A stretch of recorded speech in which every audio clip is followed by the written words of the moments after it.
This project started in 2006. I was going to school. I was specializing in printmaking, and there was a bodega that I went to get lunch from every day. And I started that exercise where I wrote what I ate every day. And when I started to look into these bags together, I found that in the bottom there were names, and the names kept changing, and then I noticed they had a date. And as I gathered more bags, I started seeing a pattern.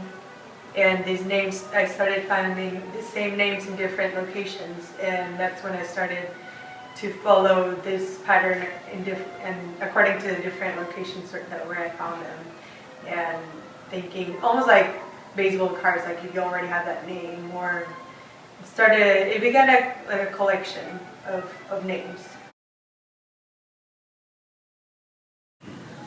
I decided to go in the ways of utilizing printmaking because the stamps on the bag are a manual act, and also they're stamps. They're made from the lettering that comes from that way of reproduction from the stamp. So what I decided to do is go 3 different ways, and one of them was just plainly scanning the bags, getting the character of the bag with all its wrinkles, all its folds.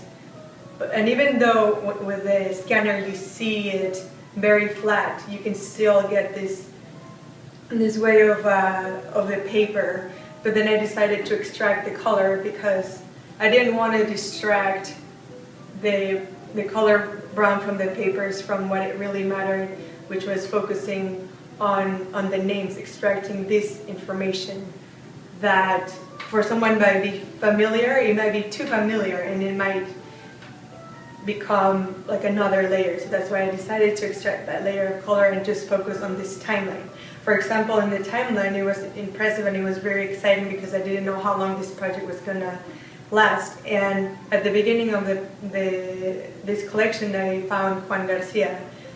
And right a couple of days before the exhibition, when I was still working, I found this name again in this current year. So I thought it was a way of closing this cycle, and I decided to see it as something that needed to be solved. In the case of this work, I decided to use like carving on linoleum, because looking at a name, for example, this is one name, but I didn't just choose this name. There's different names that I have, but we just decided to use this one because you know, we had to select the word and we had to summarize this project. And for me, it was recognizing this name, like carving it, looking at it, and trying to become familiar with it. And also the reason why one is reading as we would read it in the paper, and the other one is flipped, is because in printmaking, when you print something, you have to flip the image so that it becomes in the way that it's supposed to be read. And this kind of flipping is the same act of flipping the bag in 4 folds, or like flipping the name from the bottom to the top. And also when you see yourself in the mirror, it's a flipped image that you make sense and you reverse, and it's kind of this process of recognizing yourself. And the colors, they were just the inks, based on the inks, the color of the inks that you find the names in. And these polarizing colors also vibrate at the same time in a way that they're both important to see it in the reversed and in the right way. And then I also chose to use letterpress to reproduce this other work that I have, where you only see the name. They're all in red because that name calls for your attention.